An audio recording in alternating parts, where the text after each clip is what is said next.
اللهم صل وسلم وبارك على سيدنا محمد الفاتح لما أغلق والخاتم لما سبق ناصر الحق بالحق والهادي إلى صراطك المستقيم صلى الله عليه وعلى آله وأصحابه حق قدره ومقداره العظيم.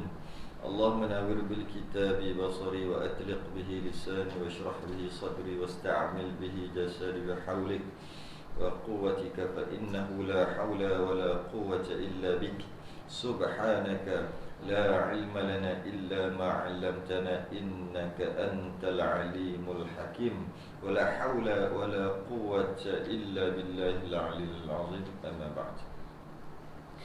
Dan sekali mari kita rafa'kan kesyukuran, rasa terima kasih kita kepada Allah Ta'ala. Alhamdulillah, Allah mudahkan kita duduk dalam majlis ilmu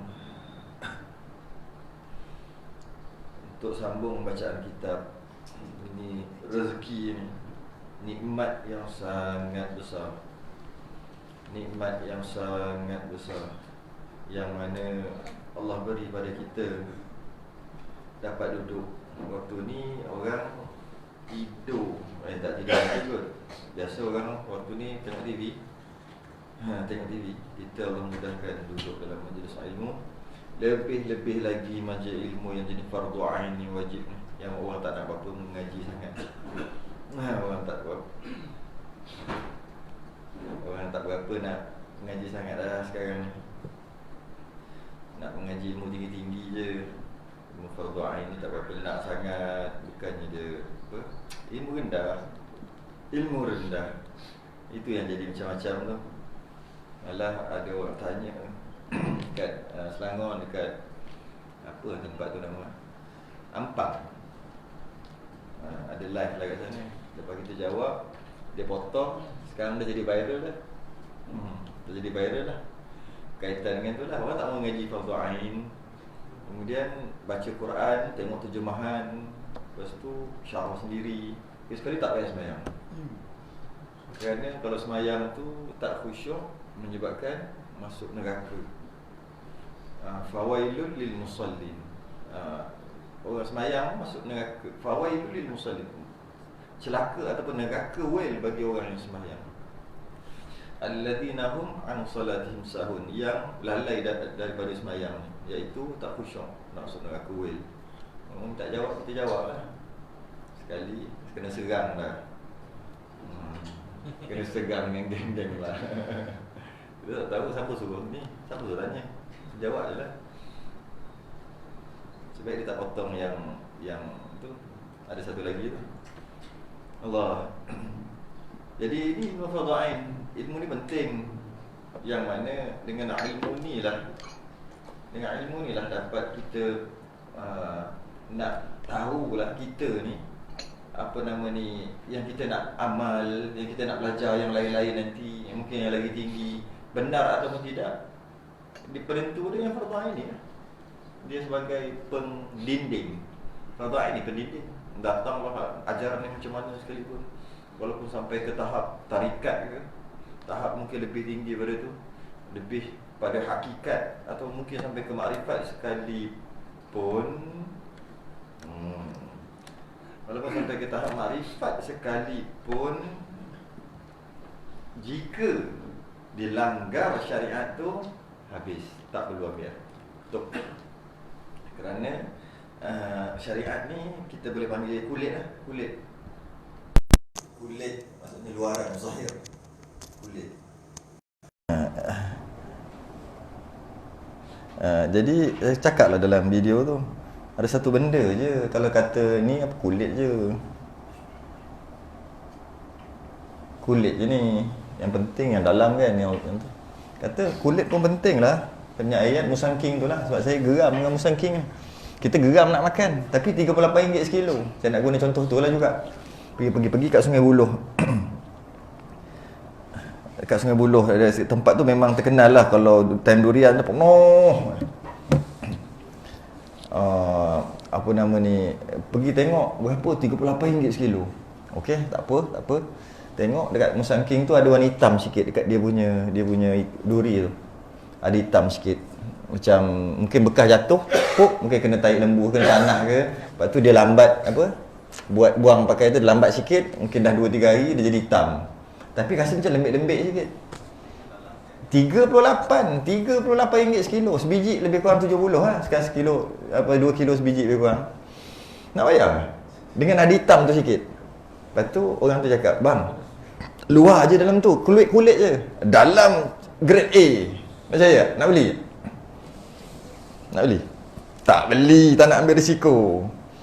Jadi nak bagi tahu, kulit tu penting. Jangan kata kulit memanglah semayang kita ni kulit, tapi kulit tu penting. Tanpa kulit, dalam tu rosak. Kulit rosak menandakan dalam tu rosak juga. Sebab tu kita tak sanggup nak beli musangking tadi. Apple yang tak kupas lagi boleh tahan sebulan. Apple yang dah kupas 3 minit jadi hitam. Jadi hitam kan, kali hitam. 1 hari, esok tu lembek, tak boleh makan lah. Jadi kulit tu penting. Jadi janganlah kata macam tu. Dia kata ni zahir, kulit aja.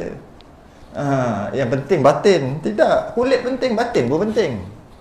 Tu saya kata tu, hanya satu benda je yang tak ada kulit. Apa? Yang tak ada kulit ni satu je. Apa? Tai. Tai tak ada kulit. Ada satu lagi yang tak ada kulit, agak sensitif lah nak sebut sini. Tok Guru kat sebut tu. Tok Guru tak apa lah, dia boleh berani sebut-sebut benda-benda sensitif macam tu. Ada satu lagi yang tak ada kulit. Sebut huduh-huduh lah senang kita ni. Jadi kulit ni penting bagi melindungi yang dalam. Janganlah cakap yang tu menyebabkan orang dengar, orang yang ikut ni pakat-pakat tak semayang. Sebab dia terasa macam, apa dia panggil lah, rasa macam tak khusyuk. Tapi itulah, bahasnya dah bahas dah pun. Qala al-mu'allif rahimahullahu ta'ala wa nafa'ana wa iyyakum bi'ulu fidda'in amin rabbal alamin. Faslun, satu fasal yang baru. Satu ceraian lagi, bercerai lagi kita, satu-satu kita cerai. Alhamdulillah dapat habis cepat. Nak banding dengan tempat lain yang mengaji kitab Kifayatul Muhtadi yang sebulan sekali. Rasa berpeluh lah. 3 tahun tak sampai 4 muka surat. Yang ni lepas fasal. Sebab tiap-tiap hari. Dan fasal baru, muka surat 71 kalau Rumi, Jawi 54. Kalau tengok bawah lah fasal baru tu, 54 tu yang bawah. Faslun, pada menyatakan, ini satu fasal pada menyatakan segala syarat sah taharah dan menyatakan segala rukun tayamum. Tayamum ni lambat sikit lah. Bancang buat taharah dulu. Taharah, bermula syarat taharah iaitu bersuci. Taharah ni tuhur. Taharah pun dah jadi bahasa Melayu tak? Taharah. Tahir, tahi kan? Tahi. Oh, nama kan? Pernah dengar tak? Tahi. Tun Muttahir, siapa kenal? Orang lama kenal Tun Muttahir. Syekh Tahir Jalaluddin. Kalau orang Perak cakap apa? Pak Mat Tahir. Kata apa benda Pak Mat Tahir? Pak Mat Tahir. Tahir lah. Taharah lah tu. Asal daripada taharah. Asal daripada tahir, maksudnya suci. Mat Tahi. Kalau Piramli Mat Tahi juga kan? Yang dia kata nak jumpa Mat Tahi dia tu. Mat Tahi mana pula apa? Anak Pak Husin ngok-ngek apa? Kepala kemek. Kaki untut kepala kemek. Tu Mat Tahi juga. Semua tahi. Yang mana innallah yuhibbut tawwabin wa yuhibbul mutatahhirin. Sesungguhnya Allah suka pada orang yang bertaubat dan Allah suka orang yang menyucikan diri. Mutatahhirin, tahir yang kita nak mengaji ni. Jadi disebut digandingkan tawwabin wa yuhibbul mutatahhirin, digandingkan Allah suka orang yang taubat dan Allah suka orang yang menyucikan diri. Digandingkan dua ni kerana perbezaannya adalah taubat adalah menyuci batin, itu taubat. Suci juga batin. Tapi mutatahhirin suci yang luar. Jadi kalau nak menyucikan najis, yang kita panggil najis, apa nama ni, boleh dengan dua cara lah. Iaitu dengan cara menyuci luaran dan dalaman. Kita akan bahas lagi. Jadi kalau kita tengok ni, terdahulu dalam kitab ni, kalau tengok syarat wajib semayang muka surat 47 yang kita mengaji baru ni. Lepas apa dia syarat wajib semayang? Islam, akil, baligh, suci daripada haid dan nifas. Kemudian muka surat berapa? 54 ni dia nak masuk bab syarat sah semayang ni. suci daripada hadas kecil, hadas besar. Nanti akan datang nanti syarat sah sembahyang, suci daripada najis yang tidak dimaafkan, nanti menghadap kiblat, nanti apa lagi? Menutup aurat, perkara yang membatalkan, akhir sekali syarat qabul. Tu dia punya susunan. Kita baru lepas syarat wajib sembahyang. Islam, akil, baligh, suci haid dan nifas. Yang ni kita masuk suci daripada hadas kecil dan hadas besar ni. Kita nak masuk ni. Syarat sah taharah ni. Lepas tu akan datang nanti adalah syarat sah sembahyang yang lain. Dan yang dikehendakkan di sini, maksud taharah ni, maksud taharah iaitu bersuci ni, yang dikehendakkan, murad yang dikehendaki, maksud yang nak diceritakan kat sini adalah di sini iaitu wuduk dan mandi dan tayamum. Wuduk dan mandi dan tayamum. Ini maksud taharah iaitu bersuci. Suci. Taharah menyuci terbahagi kepada dua, bersuci terbahagi kepada dua, iaitu bersuci daripada najis yang kelihatan dan bersuci daripada najis, bukan, kita panggil hadas. Sebenarnya hadas ni adalah najis maknawi dari segi makna lah. Sebab kalau kentut kan tak boleh sembahyang. Kalau ada najis tai ayam dekat tangan kan tak boleh sembahyang. Tak boleh sembahyang. Ada kentut pun tak boleh sembahyang. Maksudnya dia ada wuduk, dia kentut, tak boleh sembahyang. Ada najis tai ayam dekat tangan tak boleh sembahyang. Jadi tak boleh sembahyang ada najis dekat tangan sebab ada najis. Habis yang kentut tu kenapa? Mana ada najis? Dia panggil najis maknawi. Jika orang tu berkentut, secara automatik maknanya habis dia punya tangan daripada siku ke bawah, muka, kepala, kaki ada najis. Istilah macam tu lah, tak boleh sembahyang. Tapi najis apa ni? Makna najis, tapi najis tak ada. Istilah dalam kitab dia akan tulis hadas. Tu hadas tu, berhadas. Maksudnya najis maknawi. Jadi bersuci yang pertama daripada najis, ambil air, buang. Tu cara kita akan belajar. Yang kedua, kentut atau membuat sesuatu perkara yang membatal, maka dia ada najis juga, tapi maknawi hadas. Cara nak angkat hadas tu macam mana? Nak bagi hadas tu tak ada. Okey. Dan disebut tu pula, yang hadas tu pula, yang bersuci najis ni, kita dah masuk tak bab najis? Belum kan? Dah masuk bab najis? Najis hukmi belum kan? Nanti kita akan masuk bab najis tu. Yang ini nak cerita kat sini bukan najis yang basuh tu, bukan. Tu nanti. Nak cerita kat sini wuduk, mandi wajib dan tayamum, dengan maksud suci daripada hadas. Ni nak cerita suci daripada hadas, bukan suci daripada najis. Okey, najis yang zahir ni, bukan. Cuma kat sini disebut sini wuduk, mandi dan tayamum. Saya pernah dengar satu video orang hantar, dia mengajar, lepas tu dia gelakkan orang. Tak cantik lah. Dia gelakkan macam mana? Wuduk mengangkat hadas. Nawaitu rafa'al hadatsil asghar. Okey, kita terima dan semua orang terima. Mandi hadas, mandi wajib, nawaitu rafa'al hadasil akbar. Saja aku angkat hadas besar. Semua orang terima. Jadi tayamum ni bukan angkat hadas. Tayamum ni li istibahati fardhus salah, mengharuskan solat. Tiba-tiba kenapa didudukkan sekali? Tayamum ni dia bukan bersuci. Mana orang boleh bersuci? Betul dia gelak? Tak. Itu pada mazhab lain. Pada mazhab Syafi'i, tayamum diletak bersekali dengan wuduk dan mandi wajib. Kerana itulah tayamum pada mazhab Syafi'i, debu tayamum pada mazhab Syafi'i ada debu mustakmal. Saya pernah dengar ada gelak. Mana ada debu mustakmal? Betul lah, tiga mazhab cakap tak ada. Dia bunyi pun pelik. Mustakmal ni, bab mustakmal dah mengaji kan? Air wuduk, air mandi wajib, kena basuhan yang pertama, terangkat hadas. Kemudian air yang nitik tu, air lebihan tu adalah yang mustakmal. Yang kedua adalah mutlak kan. Yang pertama mustakmal. Sebab hadas tu masuk dalam air, terangkatlah hadas. Tapi tayamum, mana masuk hadas tu dalam debu? Dia gelak. Mazhab Syafi'i tetap ada juga debu tayamum. Maksudnya dengan kita pakai debu tu, jatuh tu adalah debu mustakmal, yang mana tak boleh ambil tepuk di tempat yang sama untuk ni. Tiga mazhab yang lain, ya betul, mana ada debu mustakmal. Lepas tu dia kan, silap sini. Lepas tu terus. Kita tak wajib dua kali. Muka, tangan pula sampai ke siku. Dan debu yang kedua ambil tu pula tak boleh mustakmal. Sebab saya nak beritahu, ada orang hantar, janganlah cakap yang tu. Kalau nak faham, kalau nak amal mazhab lain, apalah. Tapi jangan kata debu mustakmal tak ada, lepas tu gelak. Kalau cakap tak ada tu okey. Sebab memang kelakar kan. Kelakar tak bunyi debu mustakmal? Memang kelakar pun. Tapi mazhab Syafi'i ada. Ya, debu mustakmal. Memanglah kelakar. Tapi janganlah gelak macam tu. Cakap-cakap kata mazhab lain tak ada debu mustakmal, jadilah. Dia gelak tu kita buat. Kita ngaji ada dalam mazhab Syafi'i dan kita tahu mazhab lain mengatakan tak ada. Memang tahu pun. Dan ikut make sense atau apa makul atau apa yang boleh terima akal pun memang tak ada pun. Tapi mazhab Syafi'i cakap ada, adablah sikit dengan ulama. Beradablah sikit. Kita kalau masuk akal lah kalau kita tak ada. Sebab sahaja aku tayamum bagi mengharuskan solat. Bukan bagi sahaja aku angkat adas kecil, adas besar. Kenalah tu. Tapi tetap ada musamal. Ya, tetap ada musamal. Nanti masuk bab tayamum nanti. Okey, jadi bersuci daripada hadas, maksudnya wuduk, mandi wajib dan tayamum tu masuk bersuci daripada hadas ataupun najis maknawi tadi. Tapi syarat sahnya adalah dia akan beritahu bawah ni, syarat sahnya Islam mumayyiz, tak ada satu yang menghalang anggota dengan mengalihkan air mutlak. Kalau bab air lah nanti kita masuk. Hendaklah ada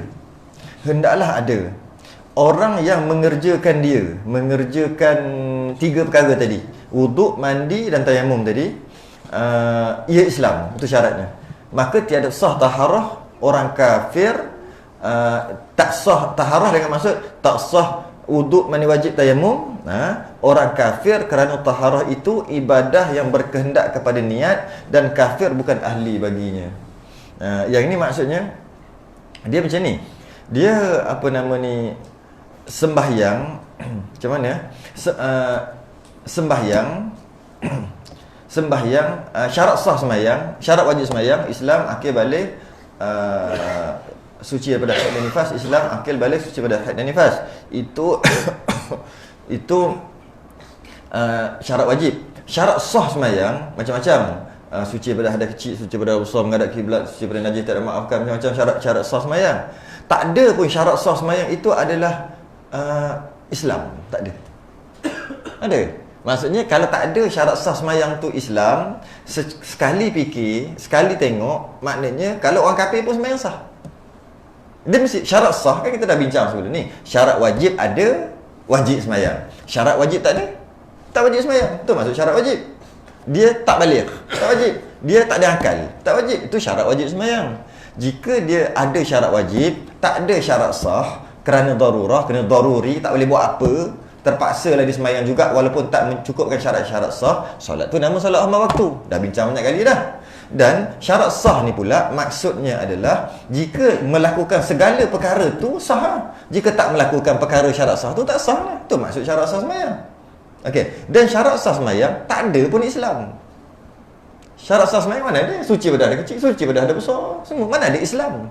Sekali fikir, maknanya orang kafir pun sah lah. Sebab bukan syarat sah sembahyang bukannya Islam. Tak ada pun dalam list tu Islam, tak ada. Sekali fikir, orang kafir sembahyang yang betul lah, bukan sembahyang dia ni, sembahyang ni sah lah. Tidak. Kenapa tidak? Dia sebut kat sini lah. Untuk buat tiga perkara ni, tayamum, mandi wajib, wuduk ni, dia mesti kena bersuci lah daripada hadas. Kalau wuduk dia kena pakai air lah, mandi wajib pakai air, tayamum kena pakai debu. Okey? Dan syarat untuk sah ni dia mesti Islam. Okey, kenapa dia mesti Islam? Sebab syarat sah niat adalah Islam.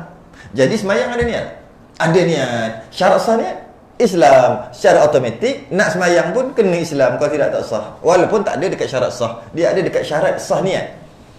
Dia ada dekat syarat sah niat. Jadi kata, kalau orang kafir sembahyang sah tak? Kata tak sah. Kenapa pula tak sah? Syarat sah sembahyang mana ada cerita kafir ke Islam? Kita kata syarat sah sembahyang ataupun kita panggil rukun sembahyang adalah niat. Syarat sah niat adalah Islam. Jika kafir tak sah niat dia. Itulah jawapannya. Dia ke dalam ke situ. Jadi tiga perkara ni syarat sah tiga perkara tadi, wuduk, mandi wajib dan tayamum ni, dia pertama Islam. Dan lepas ni mumayyiz, dia akan bincang bab mumayyiz. Jadi syarat sah bersuci sebenarnya tak perlu Islam. Secara umumnya syarat sah bersuci ataupun bersuci lah, membersihkan sesuatu, secara umumnya tak perlu Islam. Secara umum. Tapi ada tiga ni perlu. Ada ke penyucian lain yang tak perlu Islam? Ada. Basuh berak wajib niat tak? Basuh keluar, pakai dengan tuala lah. Ya Allah, aku terlupa nak niat basuh berak. Masuk balik ke? Tak. Sah basuh, istinja lah panggil lah. Istinja basuh berak tu sah walaupun tak niat. Janji cukup syarat lah. Janji kena Cukup syarat lah. Janji berata semua kena, tak ada najis yang tinggal. Sah. Walaupun tak ada niat. Jadi maksudnya, bila tak perlu niat untuk sah sesuatu, kita panggil ibadah ataupun perbuatan tu, tak perlu niat untuk sah, maka orang kafir pun boleh buat. Sah juga. Orang kafir. Jadi orang kafir basuh berak, jangan risau. Sah. Sebab dia tak perlu niat. Jika istinja tu perlu niat, orang kafir semua tak sah basuh berak. Tadi segitulah. Jadi maknanya orang kafir, jadi kalau dia sah basuh berak pun jadi apa? Tak jadi apa saja, nak bagi tahu je lah. Dia bukan sembahyang pun. Cuma nak bagi tahu basuh beraknya sah. Bila basuh berak sah, basuh berak istinja ni Nabi ajar. Dia satu perbuatan baik. Maka dia wasilah ataupun perhubungan untuk buat benda baik, untuk sembahyang sebagainya. Jadi dia dapat pahala. Jadi orang kafir dapat pahala dengan dia basuh berak. Cuma sebab dia tak ada akaun, duduk gantung-gantung, pahala dia bergantung. Bila dia masuk Islam, masuk semua pahala tu. Dan dosa yang dia buat terpadam semua tu. Tu seronok. Orang kafir asli masuk Islam, ketika kekufuran dia buat tatu, dia buat apa, semua dimaafkan. Apa semua dia buat, semua dimaafkan. Pahala yang dia buat semua masuk ke akaun bila dia masuk Islam. Dia ada pahala ke? Ada. Basuh berak pahala tu.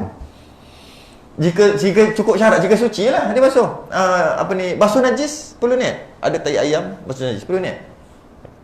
Tak perlu. Dia basuh tai ayam. Semua sama. Alamak, aku lupa niat. Basuh balik. Sahaja aku basuh najis atas lantai kerana Allah Ta'ala. Perut tak payah. Janji suci. Settle. Basuh. Macam tu juga kita sebut dah sebelum ni kot. Memandikan jenazah wajib. Niat memandikan jenazah adalah sunat. Jadi bila niat memandikan jenazah tak wajib, maksudnya orang kafir pun boleh memandikan jenazah orang Islam dengan syarat ratalah. Tapi wuduk hukumnya sunat, mewudukkan jenazah hukumnya sunat. Niat wuduk adalah wajib. Dengan maksud orang Islam je boleh wudukkan.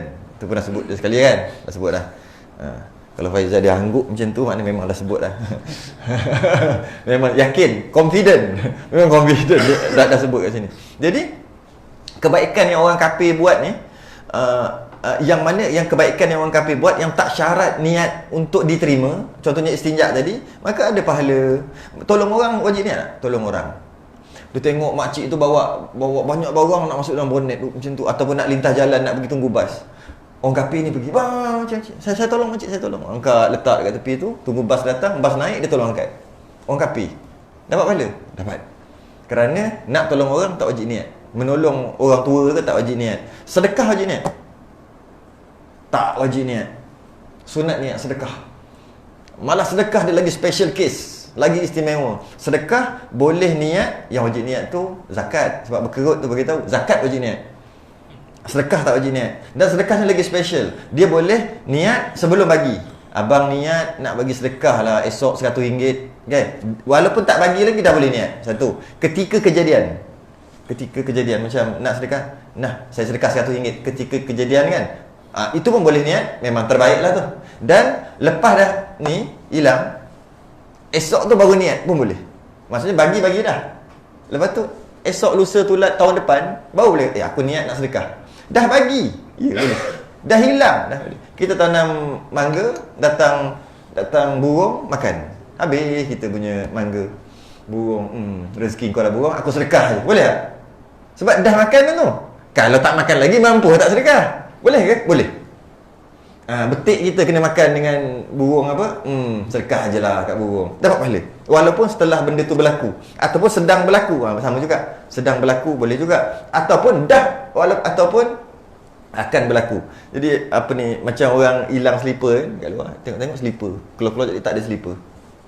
Macam mana? Nak balik macam mana? Lepas tu siapa ni cakap, Pak Wah cakap, sedekah lah, bukan mahal pun. Adidas pun bukan Adidas Ori, RM38 je. Sedekah je lah. Dia pun kata, tak apalah, sedekah. Balik kaki ayam. Esok jumpa. Boleh ambil balik tak?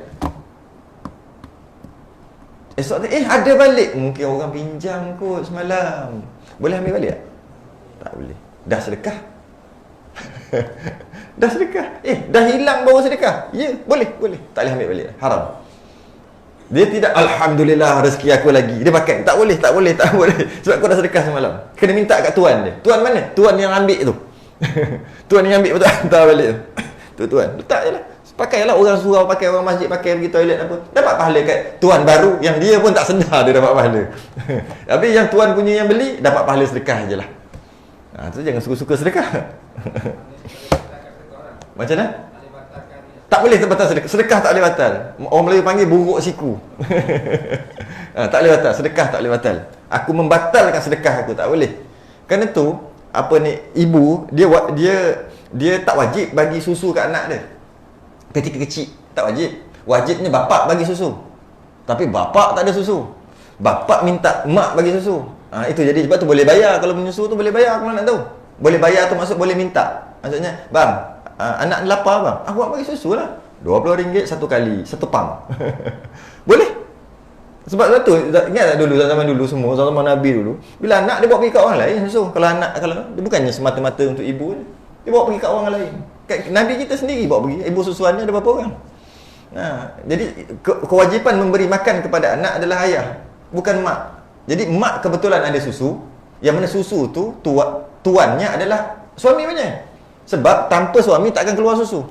Cuma kantong tu dia punya. Dia boleh bagi minta sewa bayar RM20. Boleh minta kalau nak minta. Tak salah pun. Jadi bila dia sedekah, maksudnya dia sedekah dekat anak dia. Tiap hari dia sedekah bagi susu. Kemudian bila anak tu dah besar, lawan cakap, aku tak halalkan air susu aku. Amboi. Boleh? Mana boleh, dah sedekah tak boleh batal. Saya nak beritahu tu je. Kan dalam TV, dalam apa ataupun kadang aku apa macam mana? Dia buat salah lah. Anak buat salah tu, dosa tu cerita lain. Yang kau kata aku tak halalkan air susu tu, apa hal? Dah sedekah, mana boleh tarik balik? Sedap lah macam tu. Nah, aku ambil bagi kau 100, bagi kau belanja. Esok cakap aku haramkan duit tu. Boleh? Mana boleh? Sedap lah macam tu nak haramkan orang. Mana boleh haramkan air susu tu? Tapi yang dia buat salah dekat mak dia tu memang salah lah. Tu cerita lain. Tu cerita lain. Kalau orang rembak kita punya slipper kan. Tu tak puas hati bab slipper tahu. Pernah hilang slipper kan ni? Banyak Banyak kali. Sebenarnya hilang slipper kalau banyak kali orang nak beritahu lah. Kalau hilang banyak kali slipper, maknanya dia nak ambil berkat sebenarnya. Dia kata ni wali-wali ni. Dia curi selalu tu. Lepas tu? Kalau contohnya kita kata tak apalah, kita sedekah je lah. Lalu minggu depan kita tengok ada balik. Tak boleh ambil. Ni slipper aku ni. Jadi rembat, jadi curi. Aku yang beli. Sama lah kita bagi orang pakai, betul kita ambil. Ni aku punya. Kau dah bagi aku kan. Cuma nak bagi ni tak semestinya orang tu tahu, tak semestinya. Sedekah tak semestinya orang tu tahu. Sah sedekah. Contoh kita tengok, kesian dia tak bayar hutang. Tak apa, aku bayar. Bayar. Tiba-tiba nak bayar. Ada orang dah bayar. Kita makan. Saya selalu jadi. Tiap-tiap bulan jadi. Makan. Kira, minta maaf ustaz, duit ustaz tak laku. Pahala ni. Kira. Aku balik kan? Balik. Ada orang bayar dah. Kalau tak boleh macam tu, kalau katalah syarat kena terima, maksudnya saya terima. Kalau macam tu, mana boleh? Aku nak bayar juga. Itu dia punya pasal. Tidak. Sah. Boleh. Sedekah. Bayar hutang orang diam-diam, semua boleh. Maafkan orang diam-diam. Sedekah juga. Kita maafkan orang buat salah kita, orang hutang kita. Aku halalkan. Dia tak tahu pun. Boleh. Itu sedekah lah maksudnya. Aku halalkan. Maksudnya, duit yang ni, dia hutang aku ni. Okey, dia hutang aku, ni duit. Ni duit. Aku bagi kat dia. Duit ni, dan dia bayar hutang. Yang mana dia hutang aku. Aku ambil balik. Kalau nak jadikan cerita lah. Dia kata, aku halalkan hutang tu. Walaupun dia tu tak tahu. Aku halalkan hutang ni. Boleh. Seolah-olah, kita ambil duit, ni duit kita, ni aku bagi dia. Dan duit ni yang untuk aku nak bayar hutang untuk aku juga. Macam tu lah kalau nak. Boleh. Sebab tu boleh. Jadi istimewa sedekah kat situ lah. Jadi kalau orang kafir buat sedekah, dia dapat pahala. Tapi dia tak ada akaun, maka tergantung-gantunglah pahala. Dia taat ibu bapa dia, dapat pahala. Sebab taat ibu bapa tak wajib niat. Dia taat, dia dengar cakap ibu bapa dia orang kafir ni, dapat pahala. Jika dia masuk Islam, semua pahala tu akan masuk dalam akaun dia. Dosa dia semua diampunkan. Dan kalau dia tak masuk Islam sampai ke sudah, maka dengan adilnya Allah ini dia balas di atas dunia, macam murah rezeki, hidup aman damai, dapat bini-bini baik macam tu lah, apa-apalah, makan selera, tengok dia orang makan, Allah balas. Mudah mati, macam dalam cerita tu, sedap mati, mati macam tu dia, macam tu cecelek ambil, mudah mati orang kafir. Dan diberi murah rezeki. Orang yang nombor satu kaya di Malaysia, kafir. Orang yang kedua kaya di Malaysia, kafir. Kenapa Allah bagi? Allah bagi kerana dia ada buat baik, yang mana Allah balas terus kebaikan tu di atas dunia. Apa-apalah dia buat baik, sedekah ke apa ke, yang tak memerlukan niat, yang tidak memerlukan niat, dia ada. Dia balas baik, sihat badan dia, sihat badan sebagainya. Dan hendaklah ada baginya tamyiz. Ini pun dah sembang banyak kali dah ni. Tamyiz ni maksud mumayyiz lah budak tu, baru sah. Maka tidak sah taharah, tak sah apa? Taharah ulang balik wuduk, mandi wajib, tayammum daripada orang yang tiada baginya tamyiz, seperti kanak-kanak yang kecil atau orang gila kerana bukannya ahli ibadah. Tadi bukannya tadi apa? Ibadah berendak kepada niat, kena kafir bukan ahli baginya. Kafir bukan ahli niat. Tamyiz juga bukan ahli bagi ibadah, bukan ahli bagi ibadah. Tamyiz ni dia sebenarnya sama juga. Tamyiz bukan ahli bagi ibadah, orang kafir juga bukan ahli bagi ibadah. Kanak-kanak apa ni, orang gila bukan ahli bagi ibadah, bukan, dia bukan ahli. Ahli ibadah ni macam mana? Dia ahli ibadah ni dia macam belum memayis lah. Ada satu istilah ahli bagi ibadah apa? Ni jap. Solat ni. Solat apa ni? Solat ghaib. Solat ghaib adalah satu solat apabila mati dan dia dah ditanam baru nak sembahyang, jenazah tu. Jadi maksudnya dia baru tahu kan, dia baru nak sembahyang. Apa syarat solat ghaib? Solat jenazah ni, yang ghaib ni, apa syaratnya? Apa syaratnya? Syarat besar dia adalah ketika kematian dia tu, dia ahli ibadah. Ketika mati tu, tanam tu, dia ahli ibadah. Tu maksud ahli ibadah ni. Macam mana?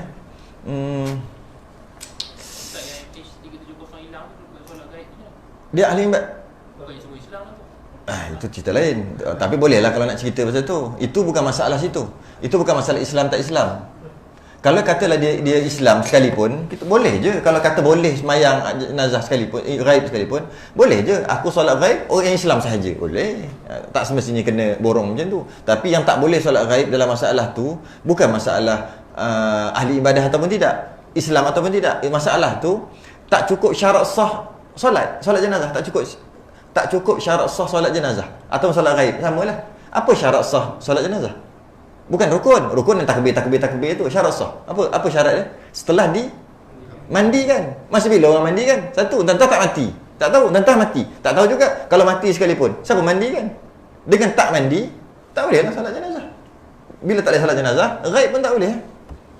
Itu masalah lain. Itu bukan masalah.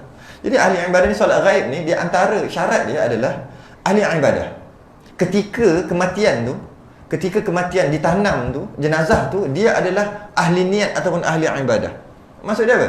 Boleh tak kita nak solat ghaib dekat Imam Syafi'i? Boleh tak kita nak solat ghaib dekat datuk kita yang kita tak pernah jumpa? Masa dia mati, kita umur 4 tahun. Sekarang kita dah umur 20.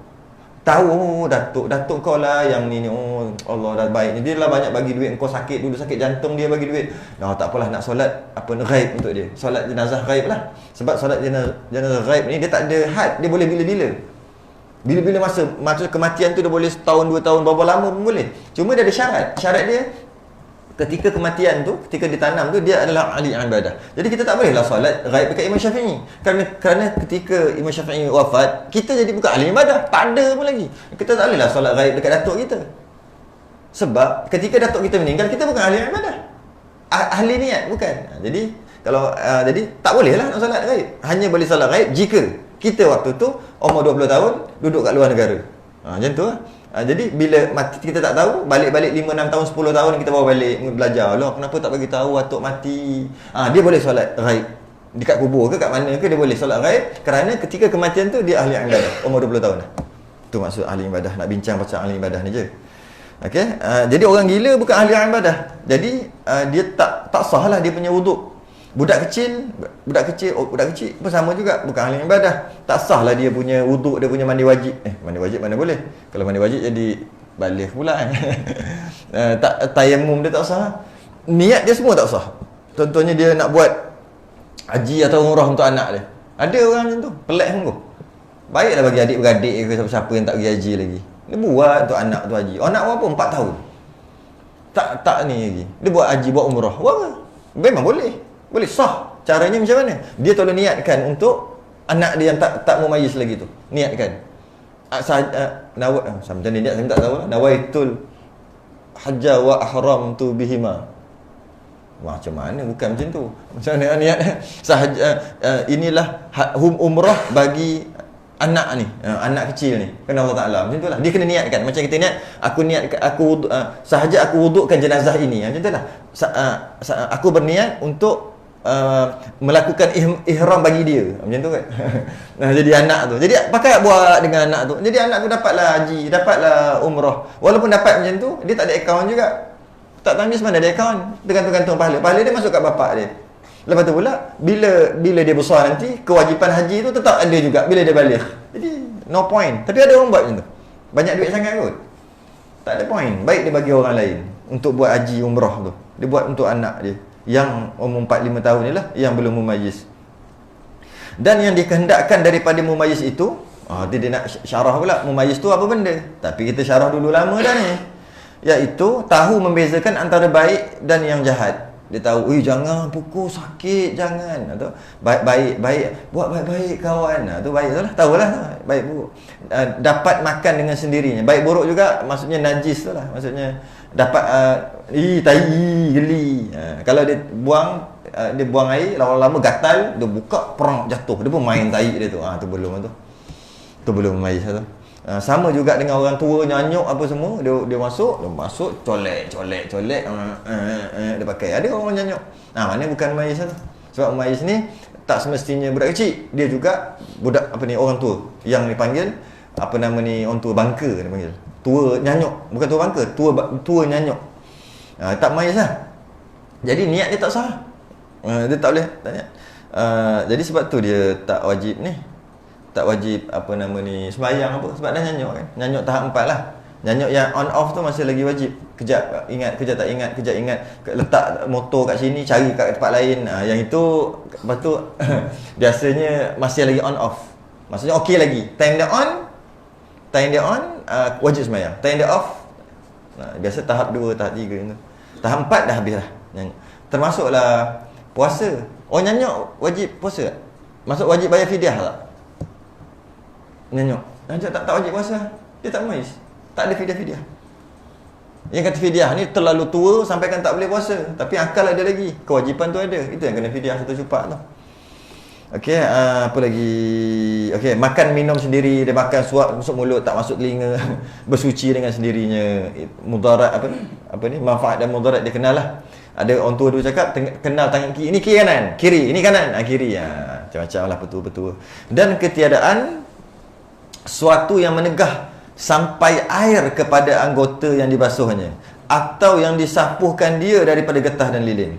Antara yang menegah tak boleh ada menegah, ini pun kita dah sedia maklum. Nak ambil wuduk, ada lilin, tak sah wuduk. Nak wuduk, ada cat, ada varnish, ada liquid paper, sellotape, apa lagi, getah, minyak grease, apa lagi, sisik ikan. Yang kita tahu dah, sangat kita tahu dah. Tepung gandum yang keras. Apa lagi? Batu lekat celah kaki yang merekah tu, pop masuk batu atau masuk pasir kecil satu. Tu apa lagi? Semua tu tak kena air tu. Minyak hitam yang celah kuku.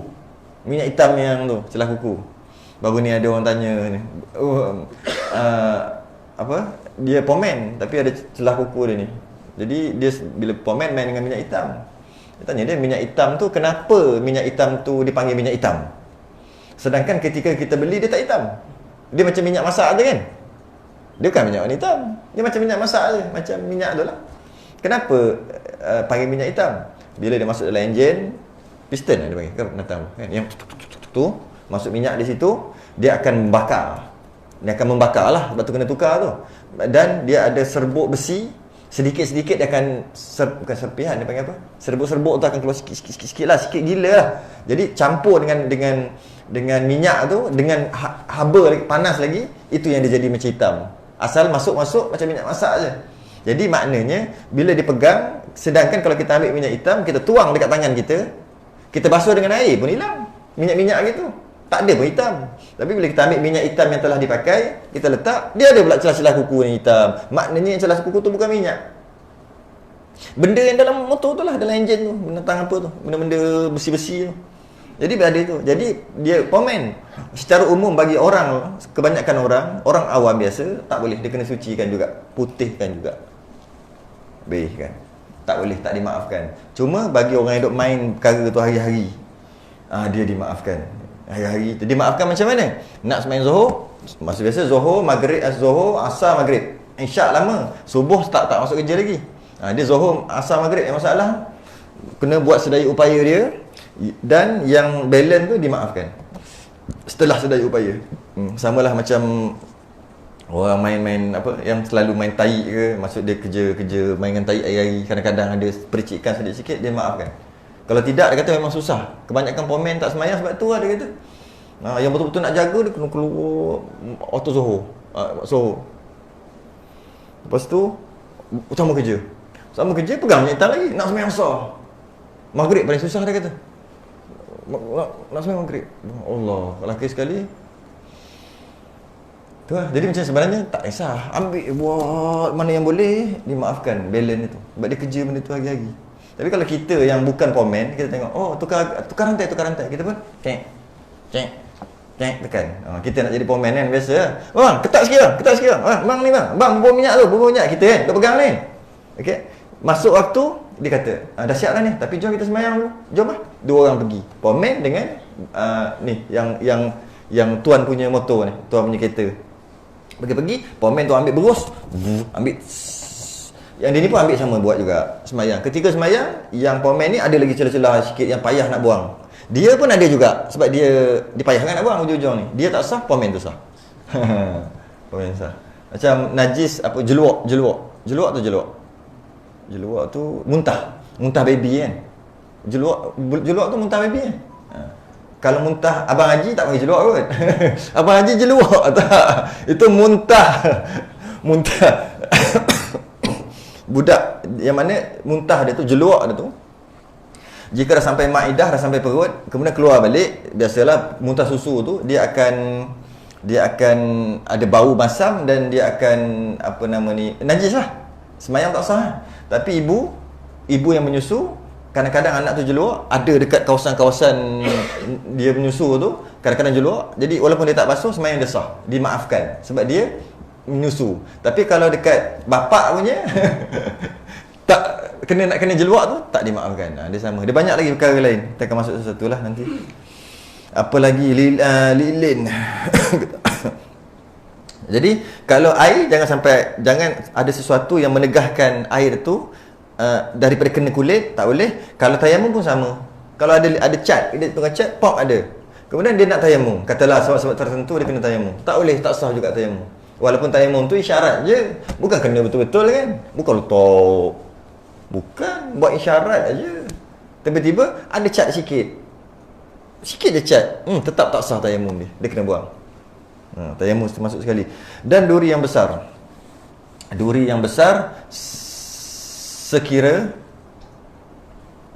jika dicabut akan dia duri tu, niscaya ada baginya bekas, iaitu lubangnya, dan tiada tenggelam kepalanya ke dalam kulit. Rasa ni pun dah bincang masa wuduk dulu kan, kat kaki tu.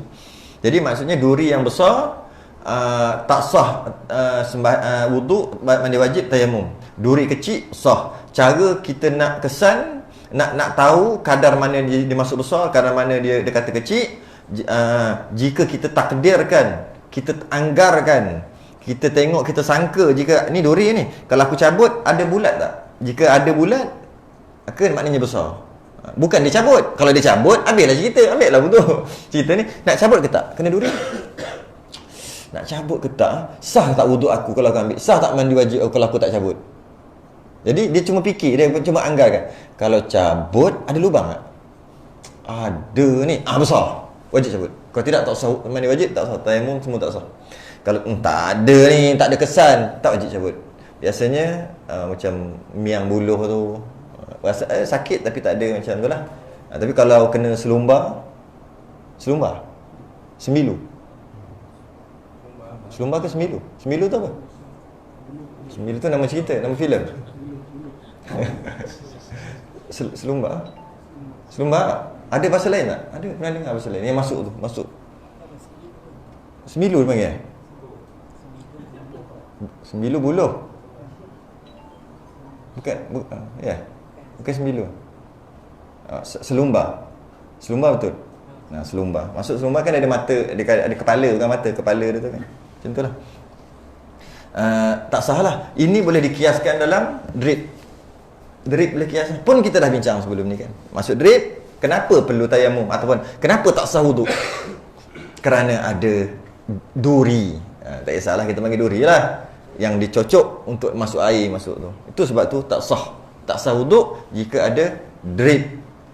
Sebab bila cabut tu memang besar. Jadi bila tak sah lah. Macam mana? Tiba-tiba kata tak apa, kita ambil wuduk, kita sakit, jadi Allah faham kita sakit, kita ambil lah, kita sapuh lah yang mana boleh, basuh yang mana boleh. Jadi semayang lah sah. Hukum fiqh jelas cakap, jika ada duri yang besar, tak sah. Dan tiada tenggelam kepalanya dalam kulit. Ini bukan kepala lagi, keluar dengan warna kuning, warna biru ada, besar kat sini. Tak sah wuduk. Habis nak sembahyang macam mana? Kita dah bahas sebab tu kan. Kena basuh dan kena tayamum dan kena sambung balik wuduk dia tu. Banyak kali dah sebut tu kat sini. Macam kalau kena kaca halus tu, rasa macam dekat kaki kan. Adalah kaca tapi tak nampak. Samalah. Ambil wuduk tanpa cabut tak ada masalah. Sebab kaca kita tak nampak. Miang buluh tak nampak. Miang tu biasa orang gasuk kat rambut kan dulu. Ataupun orang dulu ingat lagi, bila kena miang-miang ataupun kena kaca halus-halus, dia ambil lilin, dia titik tuk, dia keras. Bila keras dia tarik, bijak betul. Dia keras, dia lekat lah. Tapi sebelum tu buat kat rambut dulu, elektrostatik. Lepas tu pop, tak ada, clear. Kalau ada juga sakit juga, kena duri yang halus ni, ambil je lilin, titik kan, sabarlah sikit, dah keras, tarik, clear.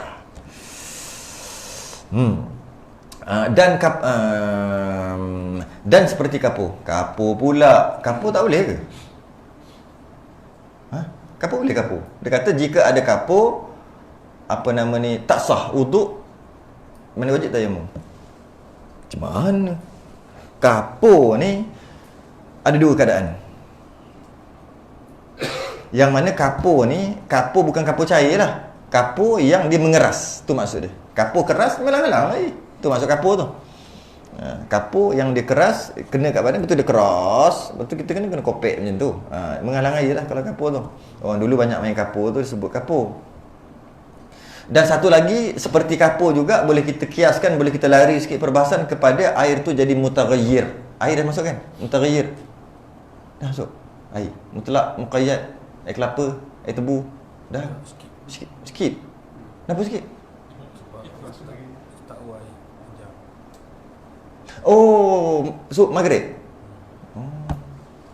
Nasib lah. Okey. Air mutaghayyir tu dengan maksud jika ada kapur ataupun bahasa lain kita panggil tepung, bedak, foundation kan. Bukan make up tu, yang sebelum tu, undercoat sebelum. Dia bukan bedak asas. Allah, pecinta wanita tahu selalu. Dia sebelum dia bubuh make up tu, dia buat undercoat dia dulu dalam tu, terus yang tu bedak tu dia padat tu. Bedak apa nak? Foundation lah kan. Dia cut. Yang tu kan. Yang lubang-lubang, hilang lubang. Lepas tu baru dia letak cat. Baru dia cat. Okey. Marah harga perempuan ni. Dia letak tu. Tu dah kapur lah tu. Okey, kemudian ambil air untuk ambil wuduk katalah, ataupun mandi wajib, pop kena. Ketika kena, tak kena kulit, dia akan kena kapur tu dulu. Bila kapur tu kena dengan air, dia gosok, air tu jadi mutaghayyir, air yang bercampur dengan benda suci. Jadi dia tak boleh mengangkat hadas. Itu juga dengan masuk kapur. Jadi ada dua lah. Jadi pertama, kapur yang ada, lepas tu keras menyebabkan air tak boleh lalu. Yang kedua, kapur, mungkin bukan kapur, mungkin kita panggil bedak yang ada di mana-mana, yang mana kita basuh ambil wuduk tak sekali pula basuh. Kalau 3 kali tak apa. Kalau 3 kali, kali pertama tu memutaghayyirkan air, menyebabkan tak kira wuduk, tapi kita anggap dah wuduk, tak apalah. Basuhan kali kedua tu barulah sebenar-benarnya basuh. Basuhan ketiga kita tu baru 2 kali. Kita pun dah stop, tak dapatlah pahala meniga. Makruh dari segi bilangan.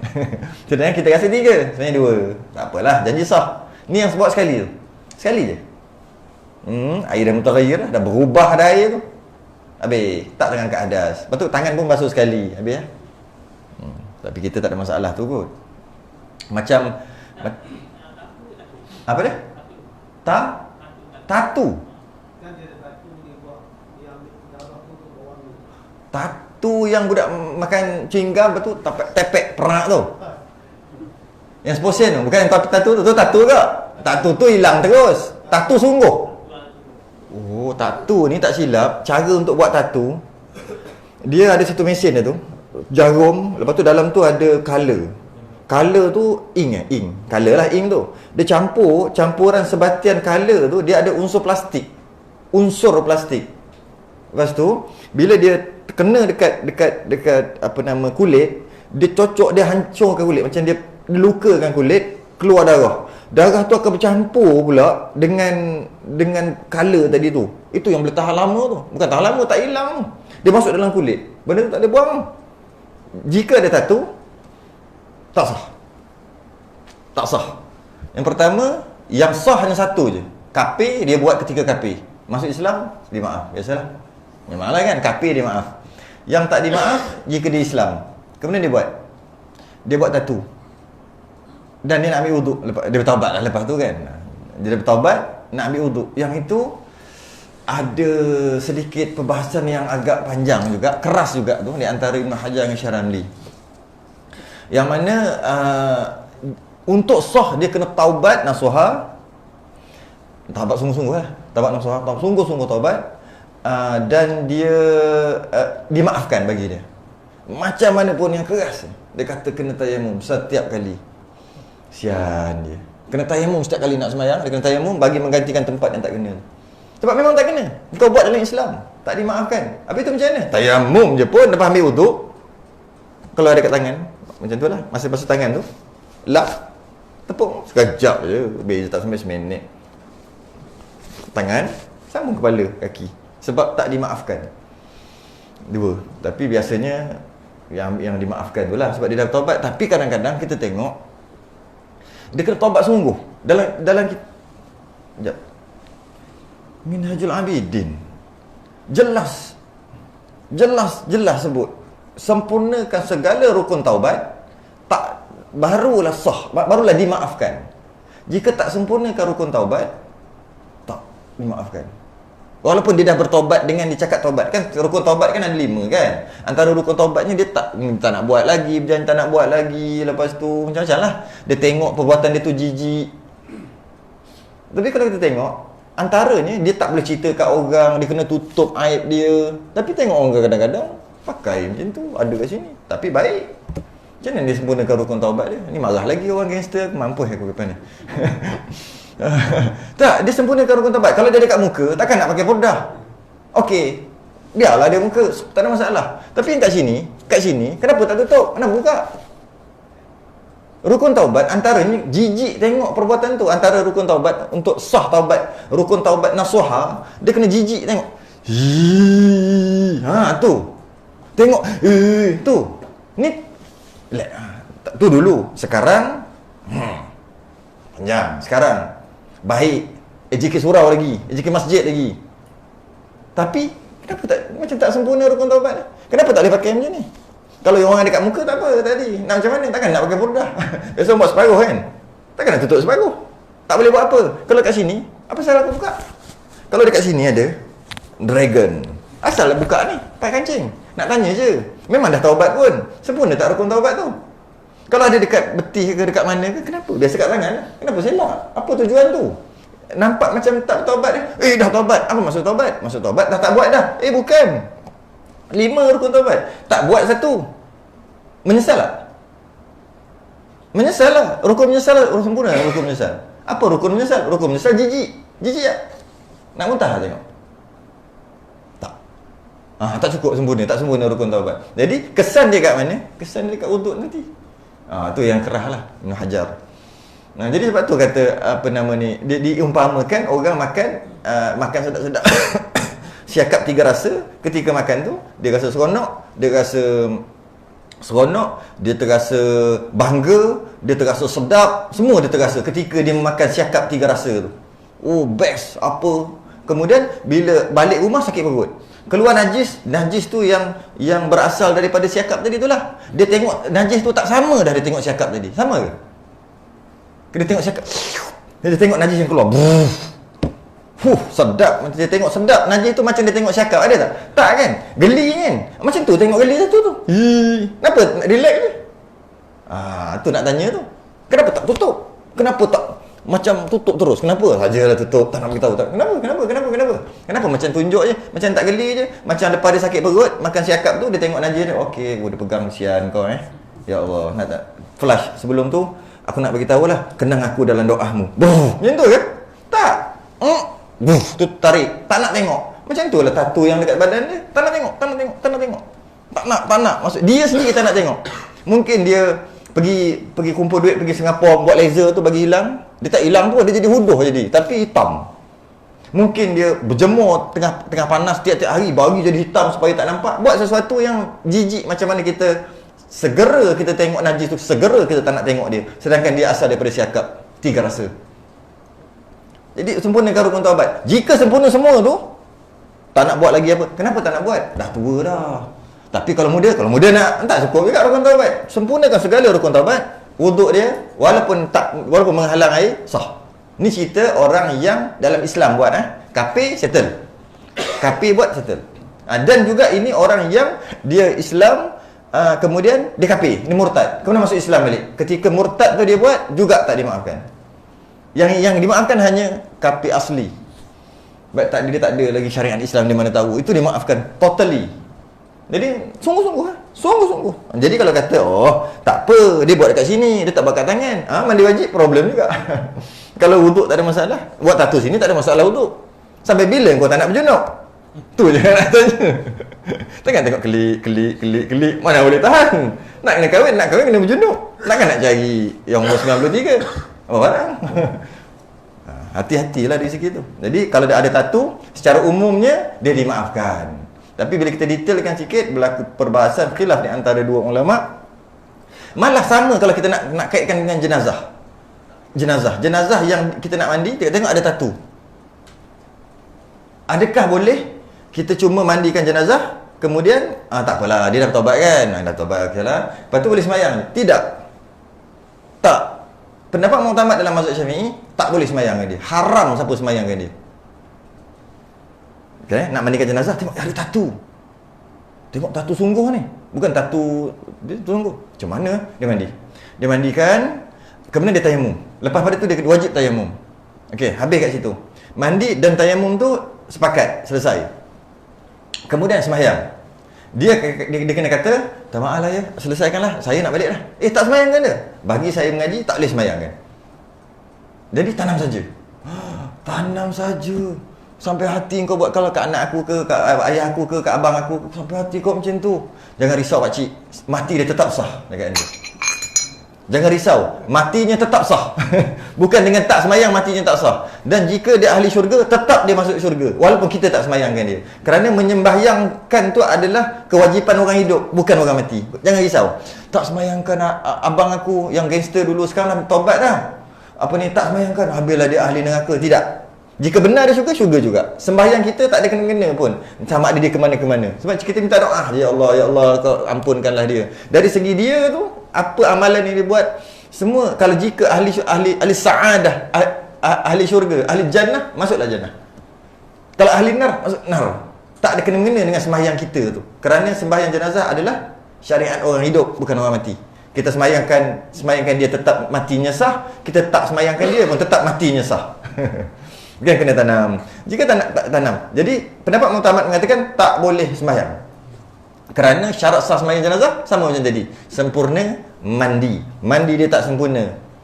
Cover dengan tayamum. Tayamum dekat mana? Dekat tangan. Tayamum juga tak sempurna.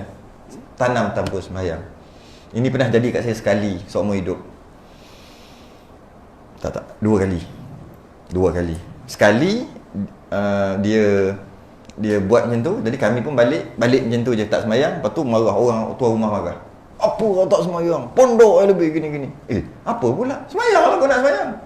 Ni abang dia nak pergilah sembahyang. Tak ada masalah nak sembahyang. Kami nak balik, kami nak mandikan je. Kenapa tak sembahyang kan? Tak apalah. Sebab kami tak boleh sembahyang kan, tak sempurna. Dia dah bertaubat. Ya, boleh. Panggil lah anak beranak semua. Sembahyanglah. Maksudnya buatlah sendiri. Kami je yang tak nak. Marah sekali. Yang kedua tu, yang apa ni, LGBT tu. Tolonglah Ustaz, tolonglah.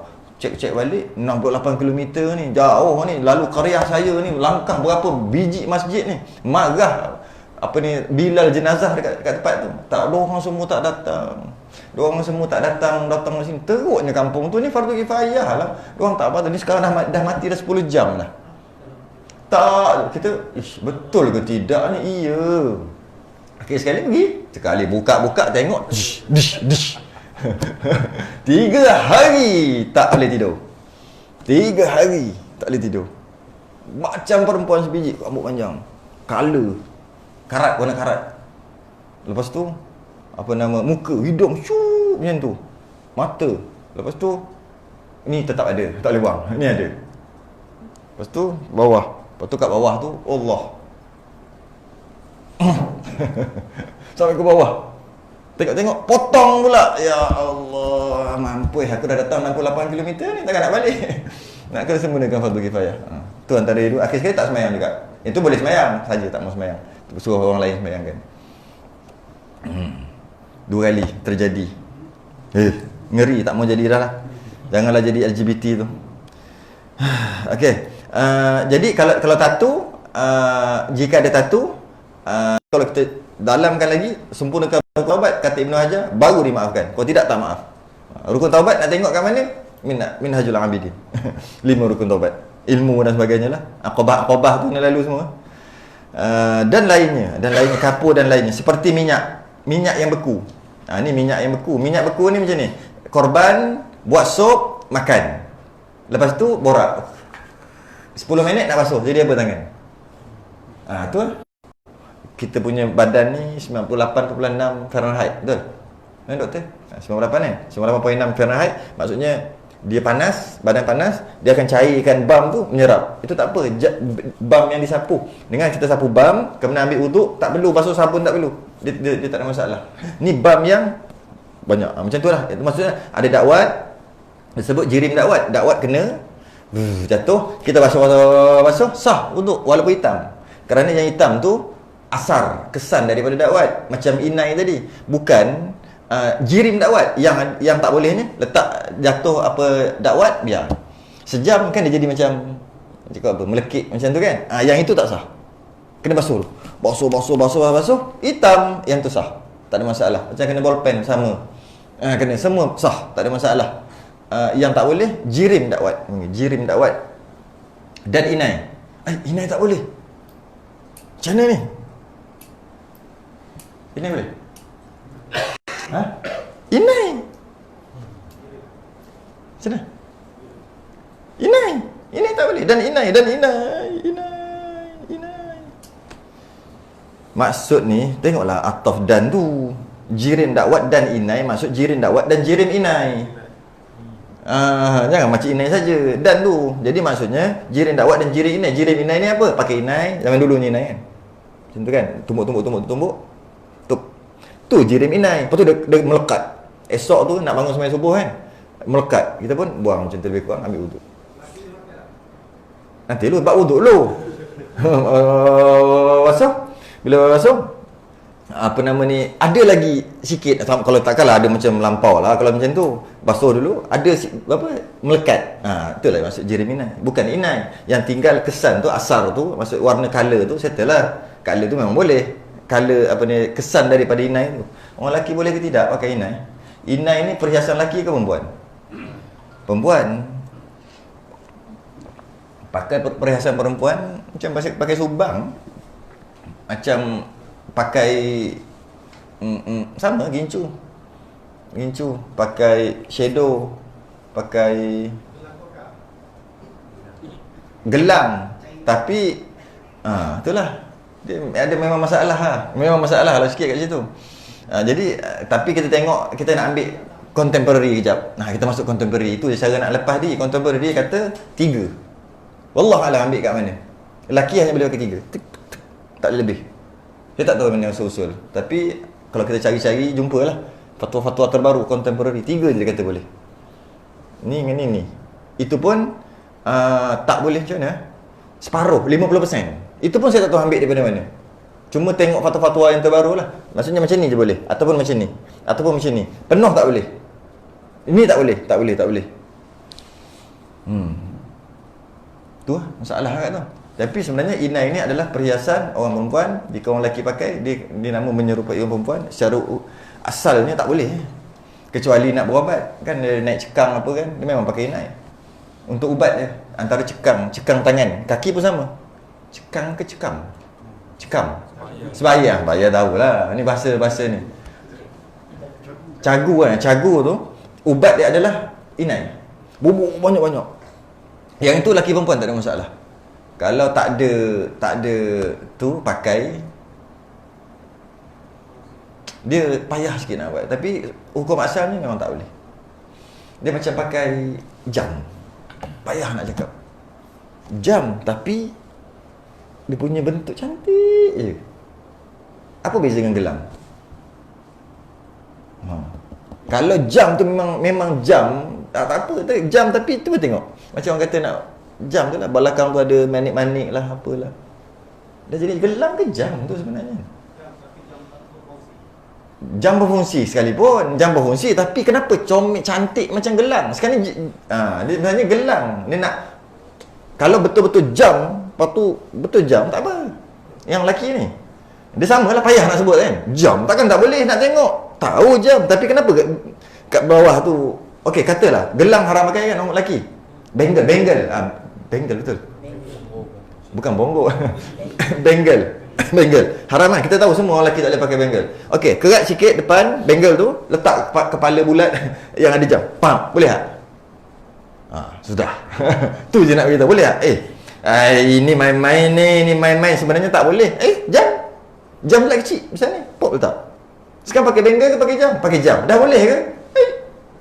Tu kata susah nak sebut tu, macam tu juga susah nak sebut inai tu. Jadi jika maknanya bengal, apa ni maknanya, hukum dia memakai gelang bagi lelaki adalah haram kerana gelang adalah perhiasan wanita, kecuali ada jam. Mana ni kaedah ambil? Mana kau tahu? Tu yang berlaku. Mana tahu? Tapi kalau jam, tali jam, memang jam, tak apa. Ni yang comel ni. Satu lagi yang ubat apa? Magnetik. Belakang dia ada tu. Tak ada masalah kalau kata perubatan dia ke tidak, tak tahu. Tapi katalah ya sekalipun tak ada masalah. Tapi kenapa comel? Apa faham? Macam gelang. Kenapa tak buat petak? Macam masuk zoo. Pernah masuk zoo? Allah, tak pernah masuk zoo. Ni macam apa? Dia ada gelang. Tambah sekarang ni apa ni, macam tabung haji dia bagi gelang. Gelang dia comel. Nasib baik tak comel. Kalau akan datanglah fitnah tu, akan masuk nanti. Gelang pula comel. Dah mula dah. Tak, ini bukan gelang. Ini petanda. Tanda untuk senang cam gini-gini. Kalau ada chip, kalau hilang nanti kata tak jumpa Kaabah, hilang tak balik kan. Boleh cari. Itu guna dia. Tapi kenapa cantik? Cantik tu masuk. Susah nak dibahaskan kat situ. Tapi secara umum inai tak boleh. Ketika kahwin tak boleh. Walaupun ada kata 3 jari. 3 jari tu ambil kat mana tu? Bersalahan minyak yang cair. Minyak cair tak ada masalah. Minyak urut tak ada masalah. Minyak urut letak minyak, urut, nak ambil wuduk, basuh je. Walaupun berminyak, walaupun air tidak bercampur dengan minyak, itu cerita lain. Kau apa dah ni? Sudah setengah dah, jawab. Jadi minyak tak ada masalah. Minyak makan, minyak masak, semua tak ada masalah. Walaupun dia berminyak. Walaupun kita kata air tidak bercampur dengan minyak. Yang tak boleh minyak adalah minyak yang beku. Minyak yang beku tadilah, ataupun lemak. Dakwat tak ada masalah. Yang ada masalah jirim dakwat. Asar dakwat tak ada masalah. Inai, asar inai, kesan inai tak ada masalah. Yang ada masalah adalah inai. Inai itu. Dan jikalau tiada tetap air atasnya sekalipun, ada minyak, bila kita letak air itu kan tak masuk campur. Walaupun sebenarnya dia masuk. Sebenarnya dia masuk. Air tu masuk, walaupun kita nampak macam tak masuk. Walaupun tiada tetap air atasnya sekalipun. Jadi apa nama ni, minyak jirim dakwat inai bersalah nakir. Habis. Dan demikian lagi disyaratkan tiada kotor di bawah kuku atas barang yang dijazamkan oleh kebanyakan ulama. Yang ni paling letih sekali. Kotor kat bawah kuku tu, pendapat mu'tamad dalam mazhab Syafi'i, tak sah wuduk jika tak buang kekotoran bawah kuku, termasuk cekam, sama ada daripada daki ataupun daripada tanah. Itu pendapat mu'tamad. Ni kan kat tepi-tepi kaki ada hitam, kadang-kadang kat tangan tu teruk sangat lah. Tapi kalau katalah ada hitam, sebenarnya bukan maksud hitam tau, maksudnya kotor. Kadang-kadang dia tak hitam tapi dia ada, apa dia panggil tu, macam lilin, tak tahulah masuk apa kan. Tak boleh juga sebenarnya. Hitam masuk sesuatu dalam kuku, kena bersihkan. Pendapat yang dijazamkan oleh kebanyakan ulama, dia lapik di situ. Maksudnya ada ulama kata tak apalah, lapik je tu. Jadi apa nama ni, secara umum bawah kuku, kaki ataupun tangan, jika ada hitam, ada sesuatu, tak buang. Dalam keadaan pula ianya bukan jenis menyerap air, tak sahlah wuduknya. Itu pendapat mu'tamad. Pendapat minoriti adalah Imam Zarkashi, Imam Ghazali. Dia kata dimaafkan jika hitam tu daripada daki. Tapi hitam tu daripada tanah ke, ataupun hitam tu dengan maksud sesuatu lah yang ada bawah kuku tu daripada daki. Jika bukan daripada daki, daripada luar, dipanggil ajnabi yang luar, tak dimaafkan juga. Yang kata pendapat yang kedua yang mudah nasib baik ni, hanya daripada daki. Kan kita berpeluh, kaki kita berpeluh apa semua, lama-lama peluh tu duduk tepi-tepi dalam kan, lama dia jadi memang hitam. Dan biasanya tu lah, biasanya dia tak pernah main pasir, tak pernah main tanah, pakai apa nama ni, stokin, masuk rumah bersih apa semua, tiba-tiba dia hitam kat tepi. Apa dia? Daki dia lah, peluh dia tu, daki dia tu. Pendapat mu'tamad tetap tak dimaaf, kena buang juga. Kata Imam Zarkashi dengan Imam Ghazali, ianya dimaafkan jika daripada daki. Kat situ je lah kita lepas. Kalau duk main bola, main apa, tak maaf. Dah masuk dalam, tak maaf. Tapi jangan risau, mazhab Hanafi maaf. Mazhab Hanafi daripada daki, daripada tanah, apa sahaja yang ada bawah kuku, sah wuduk, sah mandi wajib, semayangnya sah lah. Jadi maksudnya, kenapa pula? Daripada satu riwayat, Nabi pernah tegur seorang sahabat ni, dia ambil wuduk dan dia sembahyang dengan penuh kotoran dekat kuku dia. Nabi kata, lain kali jangan buat lagi. Kita nak menghadap Allah ni elok-elok sikit, biar bersih. Nabi tak suruh pun dia ulang. Macam mana kisah apa? Kisah apa? Seorang sahabat tu datang jumpa Badui ke apa? Badui datang jumpa Nabi. Lepas sembahyang 2 rakaat dia datang jumpa. Kum fasalli fa innaka lam tusalli. Kau pergi sembahyang, kau belum sembahyang lagi. Ayo, pergi lagi sembahyang. Habis sembahyang, pergi. Tak boleh, pergi sembahyang, kau belum sembahyang lagi. Sampai 3 kali. Lagi sekali Badui tu cakap apa? Aku tak kerti dah. Kalau kau suruh 1000 kali pun, aku akan sembahyang macam tu. Tak kerti dah. Nabi suruh sembahyang tak? Nabi kata apa? Bila berdiri maka tamakninah. Itulah cerita tamakninah tu lah. Rukuk, tamakninah. Summa marka' hatta tatma'innal. Habis sebagailah hadis tu. Habiskan hadis tu. Masa kamu sujud sehingga tamakninah, masuk segala sendi-sendi sebagainya. Habis baru dan Nabi suruh sembahyang balik. Maknanya apa?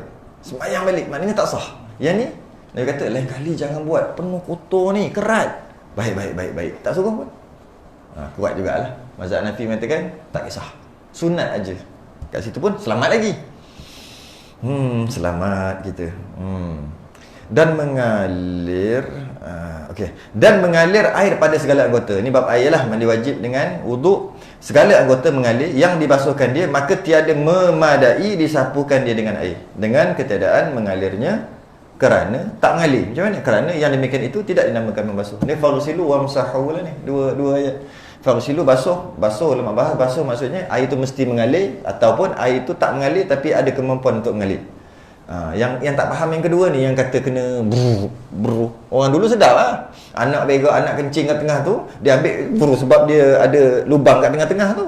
Tengah-tengah rumah tu, ambil baldi, orang tok dulu, dia tuang macam tu. Basuh-basuh dia tuang. Iyalah sebab ada celah-celah tu. Kita, mana ada simen. Anak tengah ni, dia kena tu juga. Orang ambil, habis halam dia punya ruang tamu. Silap faham. Memang betul najis tu, nak menyucikan najis tu dengan ataupun nak mencuci najis ataupun nak mengangkat hadas, dia mesti mengalir air. Maksud mengalir adalah air tu mengalir ataupun air tu tak mengalir, tapi kemampuan yang dia ada boleh nak dia mengalir. Contohnya kita ambil air bubuh dalam ni. Okey, bubuh dalam ni. Air tu ada kemampuan untuk mengalir, tapi dia tak mengalir, dia duduk dalam ni. Kita boleh tak? Hilang. Terangkatlah kat sini. Hilang tu maksud tak mengalir, sebab dia cukup-cukup je. Terangkatlah kat sini. Mana air tu? Dah habis dah sapu. Sebab apa? Dia ada kemampuan untuk mengalir. Jika letak, dia mengalir. Tapi kita lap cepat-cepat. Ambil tisu, ambil sapu tangan, bubuh air, perah-perah sikit, jangan bagi menitik, letak kat muka. Dia tak ada lagi. Bila kita tekan, dia keluar sikit. Dia ada kemampuan untuk mengalir. Buktinya kalau kita biar, lepas tekan. Yang ni yang dah perah sikit bukan yang bukan, dah perah sikit, tak keluar dah. Tapi dalam tu ada air. Letak kat muka, tak jadi lagi. Tekan, dia keluar. Air tu ada kemampuan untuk mengalir. Buktinya kalau kita tekan, boleh ke? Air boleh mengkacau kot. Kata tukar kerajaan. Tekan air, lepas tu jatuh. Maknanya air tu ada kemampuan untuk mengalir. Tapi tak mengalir. Sebab apa? Bila tup, dia keluar je, sup. Tup, keluar je, sup. Itu boleh. Bagi orang sakit tu pakai itu je. Okey? Jadi, sapuh pula. Sapuh tu maksudnya, sapuh adalah menghantar kebasahan. Sapuh tu berbeza. Faghsilu dengan wamsahu tu, dalam ayat wuduk tu. Faghsilu, air kena mengalir. Ataupun air ada kemampuan mengalir. Wamsahu adalah sapuh. Kerana itu diletak di situ, ya ayyuhallazina amanu idza kuntum ila shalah faghsilu wujuhakum, maka basuhlah wajah kamu, wa aydiyakum ilal marafiq, dan tangan hingga ke siku. Wamsahu, duduk situ. Wamsahu bi ru'usikum wa arjulakum ilal ka'bain. Wamsahu duduk kat tengah-tengah tu. Nak bagi tahu faghsilu dengan wamsahu lain-lain. Faghsilu basuh, wamsahu sapu. Sapu maksud ambil air, dah tak ada air tapi basah, menghantar. Jadi dia bagi tahu kat sini, ketika mandi wajib dan berwuduk, tak mesti air tu mesti kena mengalir, ataupun air tu ada kemampuan mengalir walaupun dia tak mengalir. Okey? Baru sah jika sekadar sapu tiada dinamakan dia membasuh. Mandi wajib, nak ambil wuduk macam mana? Basuh. Itu bukan basuh walaupun air ada juga, sebab itu namanya sapuh. Okey, maka keluar dengan katanya. Ingat lagi, nak kena ingat sesuatu. Maka keluar dengan kata. Keluar maksud apa? Tidak termasuk. Jangan cakap keluar, get out.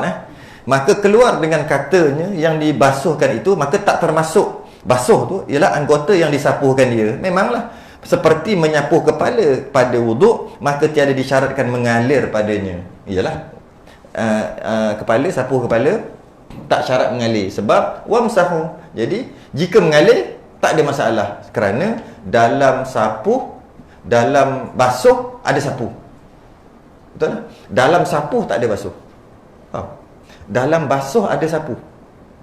Maksudnya basuh air mengalir, ada sapuh. Dan buktinya sapuh sejuta kali basah kepala, melencun. Sapuh tu. Tapi dalam sapuh, dalam basuh ada sapuh, dalam sapuh tak ada basuh. Sapuh tak ada basuh, mana air mengalir. Jadi kerana tu menyapuh kepala ketika wuduk, menyapuh khuf dah lalu sini. Dah kan? Sapuh khuf semua tak air tak menghantar kebasahan je.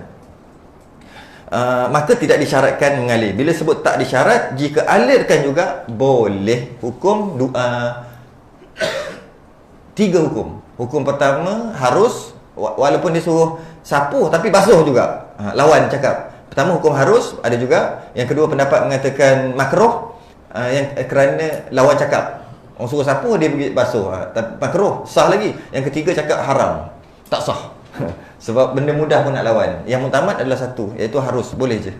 Habislah kita sampai dah stesen dia. Dan disyaratkan pula air yang hendak bersuci dengan dia itu, iaitu air mutlak, yakni terlepas daripada qaid yang lazim seperti air mawar, qaid, air muqayyad. Air muqayyad atau air nyiur. Air nyiur tu, nyiur. Air nyiur. Adapun air mutlak yang daripada qaid yang lazim seperti sungai, air hujan, air laut, air embun, maka sekalian itu qaid yang tiada lazim, kerana boleh dikatakan bagi tiap-tiap satu itu air jua. Maka air mutlak itulah yang sah dibuat bersuci dia, tetapi jangan mengubahkan dia oleh sesuatu yang tahir. Ni air mutaghayyir tu, lagi terkaya air itu daripadanya, akan sebagai ubah yang banyak. Sekira-kira menegah ia akan diitlakkan nama air atasnya kerana berubah salah satu daripada sifat rasa dan bau dan warna. Pada kita mengajar air mutaghayyir, air muqayyad, qaid lazim, qaid tak lazim. Wallahu alam. Tak larat dah. Tangguh dulu. Sok sambung.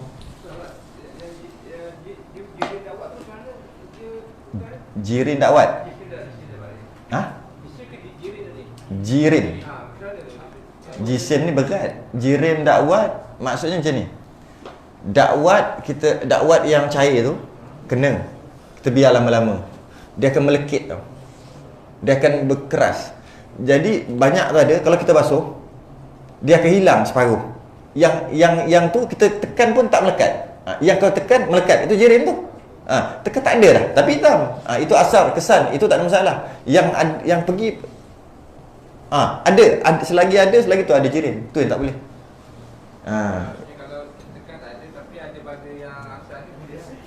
Tekan kena dakwat, tekan tak ada tu maksud tak tercabut dah. Tapi hitam ada. Itu sah, tak ada masalah. Itu tak ada masalah. Itu panggil asal. Sama macam apa ni? Inai. Inai tu kan, inai kan dah tak ada. Kan kesan dia ada warna kuning tu. Sifat, ya, tinggal sifat. Tak ada masalah. Sifat, warna, bau, rasa tu dah jirim. Warna dan bau tak ada masalah sebab alat itu adalah suci. Tapi kalau dia tu najis, kita bincang lain. Najis dia lain. Yang ada bau, ada ni. Mana kita tidak meninggalkan pepejal. Pepejal. Ya, tak meninggalkan sedikit pun pepejal. Yang hanya tinggal kesan saja. Pepejal tak ada. Betul tak? Pepejal bahasa sekarang. Itulah jirim, pepejal lah jirim. Mana Allah tidak berjirim, tidak berjisim, tidak berjirim tu pepejal lah. Allah tidak berpepejal. Kata Allah tidak. Maka yang waterproof kalau kena benda ni. Waterproof tu dakwat dakwat tu waterproof, dia campur plastik juga. Unsur plastik sebab tu dia waterproof. Dengan maksud air tak boleh lalu. Itulah waterproof. Bukan, dan satu lagi maksud juga, pen waterproof ni, pen tu masuk dalam air tak rosak. Air tak menyerap, waterproof juga. Tapi bukan maksud tu kan. Waterproof tu maksud kalau kena air pun dia tak hilang. Itu ada jirim, tu ada plastik. Tu kena buang. Maka permanen. Okey, kalau kita tulis lama-lama kalau kena air dia hilang. Permanen ni pula permanen tidak menentukan dia tu ada jirim ataupun tidak. Tak. Permanen, walaupun permanen, kita buang, dia lekat, tak ada, tetap sah. Maknanya bukan permanen. Bila permanen maknanya tak boleh, dia tak kira macam tu. Dia macam sama juga macam inai. Inai tu permanen. Inai tu permanen. Jadi dia tak kira bahan yang dia pakai tu. Kalau dia kata waterproof dengan maksud kena air dia jadi lalu je atas tu. Lalu maknanya itu memang betul lah. Kena buang lah. Sebab dia ada unsur plastik, dia ada buah plastik. Dia masak dakwat tu dengan plastik. Plastik macam mana tak tahulah. Maksud plastik tu bukan plastik macam ni kot. Faham lah maksud plastik tu. Unsur plastik tu. Letak unsur lilin. Sebab tu dia panggil waterproof. Tu maksud dia. Tapi kat situ dia tengok dari segi bahan. Yang penting, jika dia tu disebut permanent kekal, tak semestinya dia tu ada bahan lain. Tak semestinya. Kadang-kadang kekal, tak ada masalah. Kadang-kadang kekal, ada masalah. Jika bahan yang dipakai, tengok bahan tu. Biasanya ballpen pun tak ada masalah. Ballpen tak ada masalah. Yang waterproof tu, nak tengok juga macam mana pen waterproof. Jom balik. Wallahualam. Sudah yang tasbih kafarah. Asyhadu an la